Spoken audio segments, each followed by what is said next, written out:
ఊహ తెలిసినప్పుడు నేను చెడిపోయింది ఎప్పుడంటే 7వ తరగతిలో. నేను ఎంతో కృతజ్ఞతనై ఉన్నాను. స్కూల్ తరగతిలోనే నేను రక్షణ పొందాను.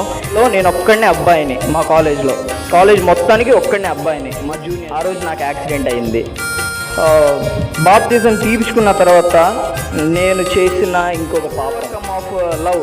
నేను ఈ ప్రేమలో నుంచి బయటికి రావడానికి నాకు 4 వ్యక్తులు నన్ను ఆదరించారు. నేను ఈ ప్రేమ అనే మాయలో ఉన్నప్పుడు నన్ను ఆదరించిన పాటలు 3 ఉన్నాయి. నాకు కొంతమంది మాస్టర్స్ ఉన్నారు. నేను సార్లు పడిపోయిన ప్రభు నన్ను లేవనెత్తు వచ్చారు. తన రక్తం వలన తన రక్తంతో నన్ను కడిగి శుద్ధి చేస్తూ వచ్చారు. నా పేరు వి జోనాథన్. మా తండ్రి గారి పేరు వి ఏషియా, ఇక్కడ అందరూ ఓబ్లియా అని పిలుస్తారు. మా తల్లి గారి పేరు వి అన్నమ్మ, మా చెల్లెలు వి షారోన్ హదస్సా. నేను 2006 13వ తారీఖు 10వ నెలలో జన్మిస్తూ వచ్చాను. శుక్రవారం నైట్ జన్మిస్తూ వచ్చాను. నేను పుట్టిన రోజే ఎస్కోల్లో ఉపవాస ప్రార్థన జరుగుతుంది, ఆల్ నైట్ ప్రేయర్ జరుగుతుంది. నేను పుట్టానని తెలిసి ఎంతోమంది దైవ సేవకులు ఉదయాన్నే వచ్చి నా కొరకు ప్రార్థన చేస్తూ వచ్చారు. నాకు జరిగినట్టు నా పుట్టినరోజు కానీ, నా అన్నప్రసన్న కానీ, ఏదైనా కానీ నాకు జరిగినట్టు ఈ ఊరిలో కానీ మా కుటుంబంలో కానీ ఎవరికి జరగలేదు. హేమన్ కానీ, హదస్సా కానీ, షారూన్ కానీ, మా నలుగురిలో నా ఒక్కడికి చాలా ఘనంగా జరిగింది. పుట్టినరోజు కానీ ప్రతి ఒక్కరి ఊరంతా భోజనం పెట్టేవాళ్ళు. అన్నప్రసన్న అప్పుడు కూడా ఊరంతా భోజనం పెట్టారు. అలాగే నా స్టడీస్ విషయానికి వస్తే 1వ తరగతి నుంచి 6వ తరగతి వరకు నేను చాలా టాప్, అంటే బాగా చదివేవాడిని. 5వ తరగతిలో నేను చేసిన మొదటి పాపం, నాకు ఊహ తెలిసినప్పుడు నేను చేసిన మొదటి పాపం ఏంటంటే నేను స్కూల్లో డ్యాన్స్ వేయడం, సినిమా పాటలకి డ్యాన్స్ వేయడం. ఏస్కేల్ బాబాయ్ అప్పుడు ఎగ్జామ్స్ కొరకు శర్మ కాలేజీలో ఎగ్జామ్స్ రాయడానికి కొరకు అక్కడికి వచ్చి చదువుకుంటున్నారు. అప్పుడు బాబాయ్ కూడా అడిగాడు, నీ స్కూల్లో యానివర్సరీ జరుగుతుందా అని. జరుగుతుంది బాబాయ్ అంటే, మరి డ్యాన్స్ వేస్తున్నావా అని అడిగాడు. లేదు బాబాయ్ అని అబద్ధం చెప్తూ వచ్చాను. నేను మా ఇంట్లో కూడా చెప్పలేదు డ్యాన్స్ వేస్తున్న సంగతి. 4 రోజుల ముందే పేరు ఇచ్చాను. ఇంకా డ్యాన్స్ ఒక రోజు ఇంకా 2 రోజులు ఉందనంగా అప్పుడు ఇంట్లో చెప్పాను. చెప్తే నువ్వెందుకు డ్యాన్స్ వేస్తున్నావు, నువ్వు వేయకూడదు కదా, మనం వేయకూడదని మా డాడీ మా మమ్మీ చెప్తూ వచ్చారు. కానీ నేనుండి మా ఫ్రెండ్స్ అందరూ వేస్తున్నారు, నేను కూడా వేస్తాను అని చెప్తూ వచ్చాను. చాలా ఏడ్చాను. మా డాడీ కొట్టాడు కూడా నన్ను. తర్వాత మా డాడీ కొట్టాడు. తర్వాత నేను అయినా ఏడుస్తాను, నేను వేస్తాను, నేను డ్యాన్స్ వేస్తాను. నన్ను మధ్యలో నుంచోబెట్టారు డ్యాన్స్ వేసేటప్పుడు, నేను హీరోని అని అట్లా చెప్పుకుంటూ వచ్చేవాడిని. అప్పుడు 2 పాటలకి డ్యాన్స్ వేసాను అనమాట నేను. అప్పుడు అది నేను చేసిన, నాకు ఊహ తెలిసినప్పుడు చేసిన పాపం. బాబాయ్కి ఏస్కేల్ బాబాయ్కి ఎలా చెప్పానంటే, నేను స్కిట్లో ఉన్నాను, ఇండిపెండెన్స్ డే స్కిట్ అది, నేను దానిలో ప్రాక్టీస్ చేయాలి బాబాయ్ అని. మా బాబాయ్ స్కూల్ దగ్గరికి వచ్చాడు. అప్పుడు స్కూల్ దగ్గరికి వచ్చి నన్ను తీసుకెళ్ళాడు ఇంటికి. నేను దారి మధ్యలో చెప్పాను, బాబాయ్ నేను స్కిట్లో ఉన్నాను, నేను వెళ్ళాలి, నేను మెయిన్ పార్ట్ అక్కడ, నేను ఉంది డ్యాన్స్లో, కానీ నేను బాబాయ్కి చెప్పింది స్కిట్లో ఉన్నాను అని చెప్పాను. వెళ్ళి ప్రాక్టీస్ చేశాను, అలాగే డ్యాన్స్ వేసాను. మా డాడీ కొట్టాడని చెప్పాను కదా, అలాగే డ్యాన్స్ వేసాను. తర్వాత నేను చెడిపోయింది ఎప్పుడంటే 7వ తరగతిలో. నేను స్కూల్ మారాను. 6వ తరగతి వరకు ఢిల్లీ పబ్లిక్ స్కూల్లో చదివాను. 7వ తరగతికి అభ్యాస హై స్కూల్, అంటే అదే స్కూల్ బ్రాంచ్ పక్కన ఏనుగు చెట్టు దగ్గర ఉంటుంది. నేను ఎట్లా చెడిపోయానంటే, నా నోట్లోంచి బూతు మాట వచ్చినట్టు ఎవ్వరికి రాదు. అన్ని బూతులు మాట్లాడేవాడిని. మాట తెరిస్తే ఒక బూతు, మాట ముందు ఒక బూతు, మాట తర్వాత ఒక బూతు, అట్లా అన్ని బూతులు మాట్లాడుతూ వచ్చేవాడిని. మా ఫ్రెండ్స్ దగ్గర నేర్చుకుంటూ వచ్చాను. 4 రోజులు వాళ్ళు తిడుతున్నారు, నేను కాము ఉంటూ వచ్చేవాడిని. తర్వాత వాళ్ళు తిడుతూనే కొంది అట్లాగే వాళ్ళతో కలిసి ఇంకా అట్లే తిడుతూ వచ్చేవాడిని. అమ్మాయిల్ని కామెంట్ చేయడం, 7వ తరగతిలోనే మేడమ్స్ని వాళ్ళకి తెలియకుండా తిట్టడము, అలా చేస్తూ వచ్చేవాడిని. తర్వాత 8వ తరగతిలో లాక్డౌన్ వచ్చింది. ఆ లాక్డౌన్లో ఇవన్నీ మానిపోయాయి. ఒక్క బూతు మాట నా నోటి నుంచి వచ్చింది లేదు. ఒక్కటి కూడా నేను చేసింది ఏం లేదు. ఎందుకంటే లాక్డౌన్ కదా, ఇంట్లో ఉంటాం కదా, చాలా భయభక్తులతో ఉండాలి కదా. అలా నాకు ఇప్పుడు వరకు, ఇంకా అప్పటి నుంచి ఇప్పుడు వరకు ఒక్క బూతు మాట నా నోటి నుంచి రాలేదు. ప్రభువుకి స్తోత్రం.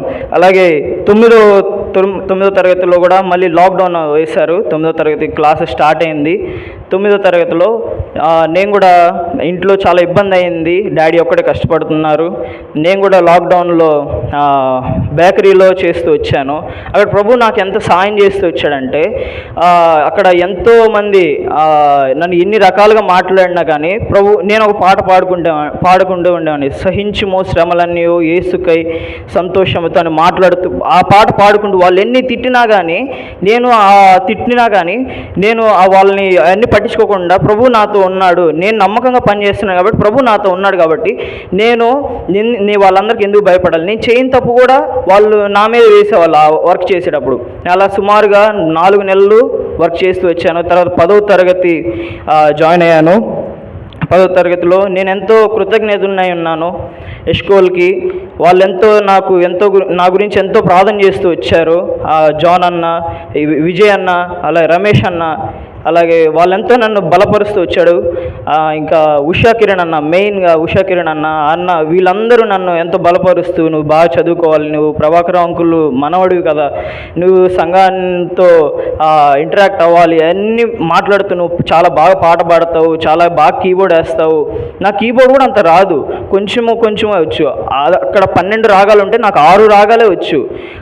ఆ విధంతో నేను కీబోర్డ్ వేస్తాను, నువ్వు బాగా చేయాలి, బాగా పరిచర్యలో వాడబడాలి అంటూ చెప్తూ వచ్చారు. 10వ తరగతిలోనే నేను రక్షణ పొందాను.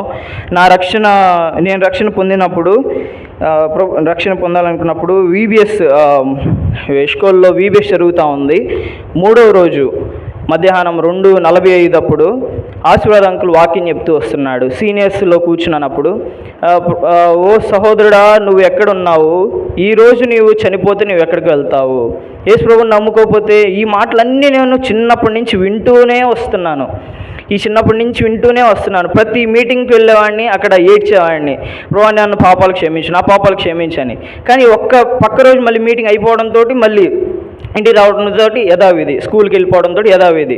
అలాగా నేను సంపూర్ణంగా రక్షణ పొందింది ఎప్పుడంటే 10వ తరగతి వీబీఎస్ ఎస్కోల్ వీబీఎస్లో 3వ రోజు 2:45 ప్రభు నా కన్నులు తెరిచారు. ఆయన చెప్తూ వచ్చారు, నీవు ఇప్పుడు చనిపోతావు, నీ ఆత్మ ఎక్కడికి వెళ్తుంది, నీ ఆత్మ అక్కడికి వెళ్తే నువ్వు ఎలా బ్రతుకుతావు, నీవు నరకంలో వేయబడతావు, పరలోక రాజ్యం నీకొద్దా, జీవ కిరీటం నీకొద్దా, నీకు జీవ కిరీటం కావాలంటే యేసు ప్రభువుని నమ్ముకో, ఇప్పుడే నువ్వు నమ్ముకో. నువ్వు చిన్నప్పటి నుంచి సండే స్కూల్కి వస్తున్నావేమో, నువ్వు చిన్నప్పటి నుంచి ఆరాధన చేస్తున్నావేమో, చిన్నప్పటి నుంచి నీవు పరిచయలు వాడబడుతున్నావేమో, కానీ యేసు ప్రభువుని నమ్ముకోకుండా నీవు చనిపోతే నీవు నరకానికే, నువ్వు సేవకుల కుటుంబం నుంచి రావచ్చు. ఈ మాటలన్నీ చెప్తూ వచ్చాడు నాకు కాదు, ఈ లెసన్లు చెప్పేటప్పుడు ఈ మాటలన్నీ చెప్తూ వచ్చాడు. అప్పుడు నేను వెంటనే మోకాళ్ళు వేసి, ప్రభువా నా పాపాలు క్షమించు, నేను ఎంతో దూరస్తున్నాయి ఉన్నాను నీకు, నేను ఎన్నో పాపాలు చేస్తూ వచ్చాను ప్రభువా, అనరాని మాటలు అందరినీ తిడుతూ వచ్చాను, ప్రభువా నన్ను క్షమించు. నా హృదయం బద్దలైపోయింది అప్పుడు ఆ మాటలు చెప్పేటప్పుడు. ప్రభు నీ కొరకు శిలువపై మరణించాడు, నీ కొరకే, తలకు ముండ్ల కిరీటం నీ కొరకే, చేతులు ముండ్ల కిరీటం నీ కొరకే, కాళ్ళకు చీలలు, చేతికి చీలలు, తలకు ఒళ్ళంతా గాయాలు, అది ఎవరి కోసం, నీవు చేసిన పాపాల కొరకే కదా, నీవు చేసిన ద్రోహం కొరకే కదా ప్రభు కలవరిశిలో మరణించిందని ఈ మాటలు చెప్పడంతో నా హృదయం బద్దలైపోయి వెంటనే కూర్చొని మోకళ్ళేసి, ప్రభా నా పాపాలు క్షమించు. అప్పుడు వెంటనే నా కళ్ళ నుంచి నీళ్లు, ప్రభు నా పాపాలు క్షమించాడు అని నాకు నిశ్చయత వచ్చింది. నాకు అప్పుడు వెంటనే సంతోషం, సమాధానం, నాకు అన్నీ ఒక్కసారిగా అనుగ్రహించి నాకు చెప్పలేనటువంటి సంతోషం కలిగింది. అప్పుడు ప్రభు నా పాపాలు క్షమించాడు, ప్రభువుని నేను తెలుసుకున్నానని మాట చెయ్యెత్తమన్నారు. శాల్వేషన్ పొందిన వాళ్ళు చెయ్యెత్తండి, మీ కొరకు మేము ప్రార్థన చేస్తామన్నారు. చెయ్యెత్తాను. 2022 ఈ సంఘటన జరిగింది. 2022లో నేను రక్షణ పొందాను. మధ్యాహ్నం 2:45కి ఆశీర్వాద అంకుల్ చెప్పారు, నీ కొరకు ప్రార్థన చేస్తామని చెప్పి. ఆ కార్డు కూడా ఇప్పుడు కూడా నా కాడ ఉంది, నేను శాల్వేషన్ పొందిన కార్డు కూడా. తర్వాత ఇంటర్కి వచ్చిన తర్వాత ఫస్ట్ ఇయర్లో నేను ఒక్కడనే అబ్బాయిని, మా కాలేజ్ మొత్తానికి ఒక్కడనే అబ్బాయిని, మా జూనియర్స్కి. నేను మా క్లాస్లో 32 మంది 25 మంది ఉంటారు, నేను ఒక్కడిని అబ్బాయిని. అలాగే జూనియర్స్ మొత్తం కలిపి 450 మంది ఉంటారు, నేను ఒక్కడిని అబ్బాయిని. నేను అసలు ఉండలేకపోయేవాడిని మా క్లాస్లో కానీ ఎక్కడా కానీ. నేను కాలేజ్ జాయిన్ అయిన ఒక నెలకే నేను బాప్తిజం తీపించుకున్నాను. 2022 సెప్టెంబర్ 4వ తారీఖున సాల్వేషన్ పొందిన 5 నెలలకి ఇష్కోల్లో బాప్తిజాలు ఇస్తున్నారంటే నేను వెంటనే పేరు ఇచ్చాను. ఆ పేరు ఇచ్చి తర్వాత సంఘం అందరి ఎదుట నాకు బాప్తిజం తీపిస్తూ వచ్చారు. నాకు సాల్వేషన్ పొందిన దానికంటే బాప్తిజం తీపించుకున్న తర్వాత ఇంకా ఎక్కువ సంతోషం కలిగింది. ఎందుకంటే సంఘం అందరూ నన్ను చూస్తున్నారు, వాళ్ళందరి ముందు నేను ఇంత ధైర్యంగా వచ్చి బాప్తిజం తీపించుకుంటున్నాను, నాకు పరలోకంలో నాకు మంచి పేరు ఉంటుంది అని ఒక నమ్మకం, నాకు నిశ్చయత నాకు కలిగింది. ఇంటర్లో అట్లా వచ్చిన తర్వాత నేను ఒక్కడిని అబ్బాయిని కదా, ఏమి చదివేవాడిని కాదు. ఇంటికి వచ్చిన తర్వాత బాగానే చెప్తున్నారంటే వాళ్ళు బాగానే చెప్తున్నారు, నేను ఒక్కడిని అబ్బాయిని, నాకు ఎవరు తోడు లేరు, నేను ఆ కాలేజ్కి వెళ్ళను అని చెప్తూ వచ్చాను. చెప్తే ఎట్లా కొట్లా వెళ్ళు, ఇంకా కాలేజ్ అంటే నేను నారాయణనే కావాలని కోరుకున్నాను. వాళ్ళు అదే జాయిన్ చేశారు, మా మమ్మీ వాళ్ళు కూడా నో చెప్పకుండా. బైపీసీ తీసుకున్నాను. కాకపోతే అక్కడ నాకు సిస్టర్స్ అంటే సీనియర్స్ వాళ్ళందరూ పరిచయం అయ్యారు, ఒక 10 మంది వరకు. వాళ్ళు నాకు ఎంతో గైడెన్స్ ఇస్తూ, నువ్వు ఇలా ఉండాలిరా, ఇలా ఉండాలి, అమ్మాయిల జోలికి ఏం వెళ్ళొద్దు, వాళ్ళు మాట్లాడినా నువ్వు మాట్లాడొద్దు, వాళ్ళు అన్నీ చెప్తా ఉంటారు, అది అడుగుతారు ఇది అడుగుతారు, నువ్వు నీకు కావాల్సినంత వరకు అడిగి కనుక్కొని నువ్వు సైలెంట్గా ఉండు, ఇంకేం ఎక్కువ చేయకు అని వాళ్ళు ఎంతో గైడెన్స్ ఇస్తూ ఉండేవాళ్ళు. ఆ తర్వాత ఇంటర్ ఫస్ట్ ఇయర్ ఎగ్జామ్స్లో ఎంతో ప్రభు సాయం చేస్తూ వచ్చాడు. Inter first year exams final exam chemistry exam జరిగే టైంలో సండే రోజు నాకు క్లాస్ పెడుతూ వచ్చారు. అప్పుడు ప్రభుని నేను అడుగుతూ వచ్చాను, ప్రభు నేను సండే రోజు క్లాస్కి వెళ్ళాలా లేదా అని. అప్పుడు ప్రభు నాకు ఈ మాట చూపిస్తూ వచ్చారు. మత్తయి 6వ అధ్యాయం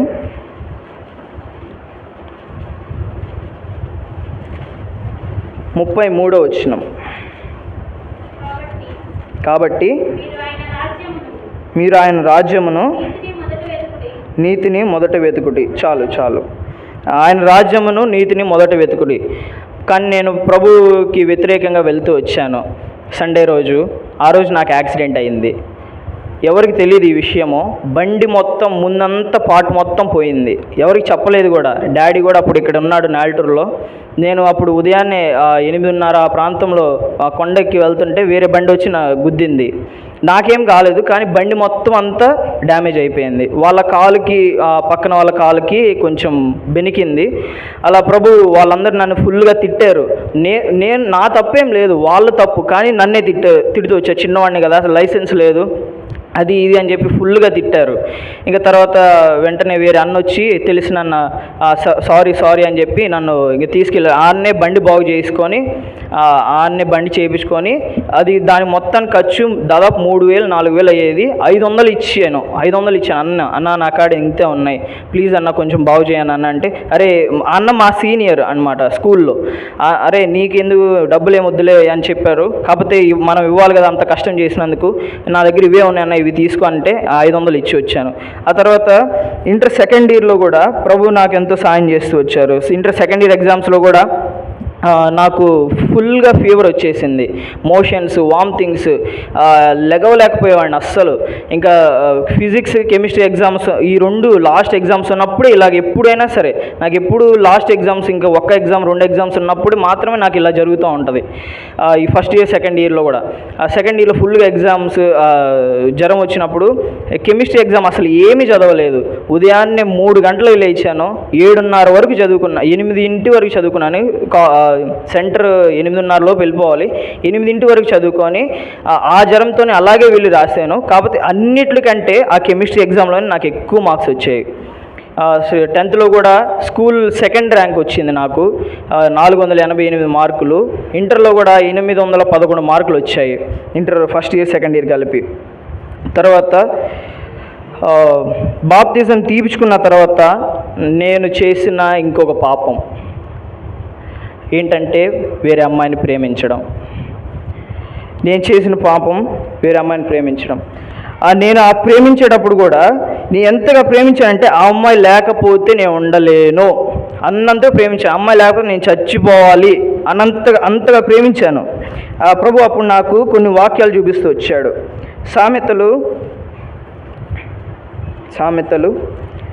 29వ అధ్యాయం 1వ వచనం. ఎన్నిసార్లు గద్దించినను లోబడినవాడు మరి తిరుగు లేకుండా హఠాత్తుగా నాశనం అవుని. ప్రతిసారి ఈ మాట నాకు ప్రభు చూపిస్తూనే ఉన్నాడు. సుబ్బారెడ్డి అంకుల్ ద్వారా వాక్యం చెప్పేటప్పుడు చూపిస్తూ వచ్చాడు. అరవింద్ అన్న ద్వారా వాక్యం చెప్పేటప్పుడు చూపిస్తూ వచ్చాడు. ఇక్కడ ఏస్కిల్ బాబాయ్ చెప్పేటప్పుడు ఇక్కడ వాక్యం చూపిస్తూ వచ్చాడు. అలాగే రహేలి బాబాయ్ చెప్పేటప్పుడు వాక్యం చూపిస్తూ వచ్చాడు. నేను ఎప్పుడైనా ఓపెన్ ఎవరైనా మెసేజ్ చేసేటప్పుడు ఇప్పుడు ఓపెన్ చేసినా ఎక్కువ సార్లు నేను ఆ ప్రేమ అనే మాయలో ఉన్నప్పుడు నాకు ఈ వాక్యం ఎప్పుడు కనపడుతూ ఉండేది. ఇంకో వచనం ఏంటంటే సామెతలు 16:25 వచనం.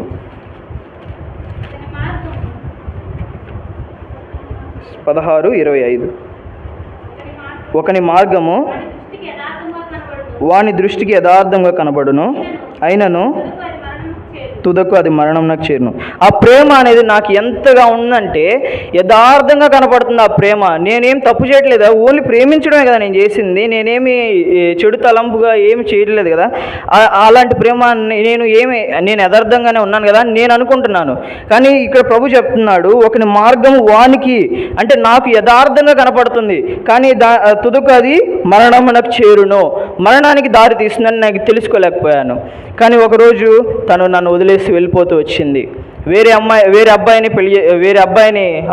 ప్రేమిస్తూ వచ్చింది. నన్ను మోసం చేసి వెళ్ళిపోయిందని ఇట్లా నేను అనుకుంటే ఉండేవాడిని. అలా జరిగింది.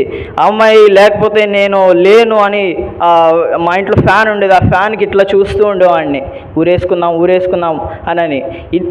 ఎంతగా ప్రేమించానంటే ఆ అమ్మాయిని అంతగా ప్రేమించాను. ఒక్కడనే ఉండేవాడిని.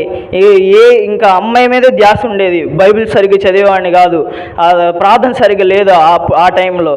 అమ్మాయి మీదే ధ్యాస అంతా అమ్మాయి మీదే ఉంది. ఇట్లా ఫ్యాన్ చూసేటప్పుడు ఇంకా నేను చనిపోదాము అనుకొని ఒకసారి బైబిల్ తీసి ఒక మాట చదువుకొని చనిపోదాం అన్నప్పుడు ప్రభు ఇంకొక మాట చూపిస్తూ వచ్చాడు. సామెతలు 3 అధ్యాయం 1-3 వరకు. నా కుమారుడా, నా ఉపదేశమును మరువకము, నా ఆజ్ఞలను హృదయపూర్వకంగా గైకొనుము. తర్వాత అది దీర్ఘాయుష్యమును సుఖ జీవితంతో గడుచు సంవత్సరములను శాంతిని నీ కలుగు చేసేదను. ఇక్కడ చెప్తూ వచ్చినాడు, సుఖ జీవముతో గడుచు సంవత్సరములు శాంతిని నీకు దయచేస్తూ వచ్చాను. అప్పుడు వెంటనే చున్ని పక్కన పడేశాను. వెంటనే ప్రభువా నన్ను క్షమించు, నేను ఈ పాపం చేస్తూ వచ్చాను, ఈ పాపం చేయాలనుకున్నాను, ప్రభువా నన్ను క్షమించు ప్రభువా అని వెంటనే మోకాళ్ళు వేసి ప్రార్థన చేసి ఏడుస్తూ వచ్చేవాడిని. ఆ తర్వాత ఇంకొక వాక్యం చూపిస్తూ వచ్చాడు. ఇలా నాకు ప్రభు 3 వాక్యాలు చూపిస్తూ వచ్చారు. ఫిలిప్పీ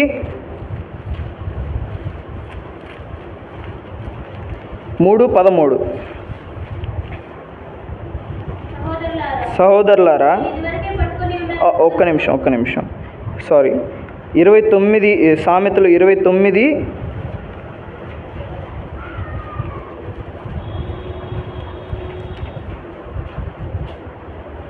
25 నుంచి.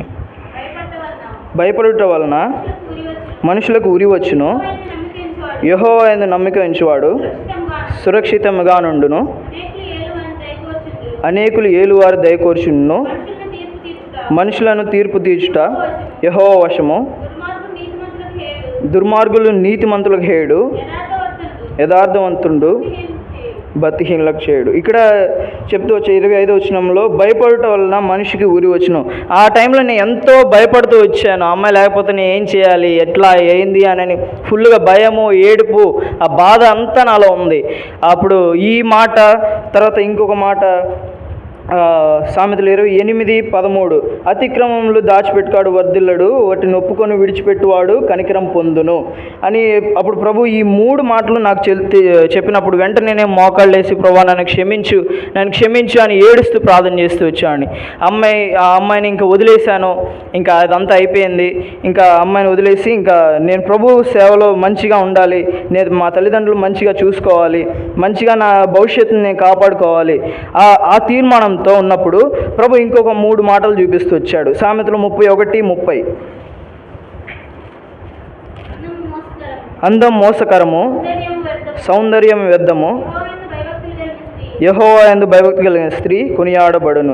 అందం మోసకరం, సౌందర్యం వ్యర్థం. ఈ మాట ప్రభు నాతో మాట్లాడుతూ వచ్చాడు. నువ్వు ఎంత అందగత్తిని చేసుకున్నా సరే, ఎంత వాడిని చేసుకున్నా సరే, ప్రభు దృష్టికి నీవు అనుకూలం కాకపోతే అది ఏదో ఒక రుద్దినాన పోతుంది.